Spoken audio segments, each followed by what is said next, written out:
प्यार के बदले फिर मिलल बा, चाहत में दिल टूटल बा।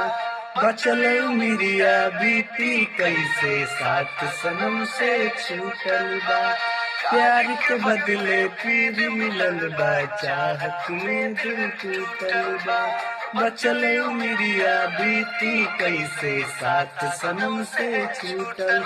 केहू हमके बता दे है बतिया रे, केहू हमके बता दे है बतिया रे। कौन जगह लिखा है किस्मतिया रे, कौन जगह लिखा है किस्मतिया रे।